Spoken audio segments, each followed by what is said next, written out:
Hi friends, welcome to Jaya's garden. வாங்க தேங்காய் சட்னி செய்யலாம். என்னங்க தேங்காய் சட்னி எங்களுக்கு செய்ய தெரியாதா, இதுக்கு ஒரு வீடியோவா அப்படின்னு தானே கேட்குறீங்க.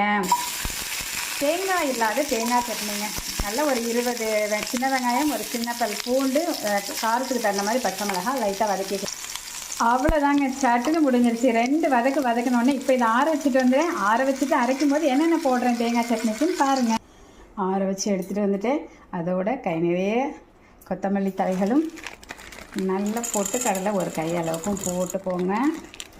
அப்புறமா உப்பு போட்டு நல்லா மையாக அரைச்சிட்டு வந்தாச்சு தேங்காய் சட்னி. இதே இது நீங்கள் கொத்தமல்லியை கம்மியாக போட்டிருந்தீங்க அப்படின்னாக்க அந்த கலரும் கூட தேங்காய் சட்னி கலர்லேயே கிடச்சிரும். அப்படியே நம்ம கருவேப்பிலை நிறைய கொத்தமல்லி போட்டு தாளித்து விட்டாச்சுங்க. செஞ்சு பார்த்துட்டு சொல்லுங்கள் இதோட தொடர்ச்சியாக என்ன தோசை அப்படிங்கிறதும் வருது. பிடிச்சிருந்தா லைக் பண்ணுங்கள், ஷேர் பண்ணுங்கள், கமெண்ட் பண்ணுங்கள், மறக்காமல் சப்ஸ்கிரைப் பண்ணி சப்போர்ட் பண்ணுங்கள்.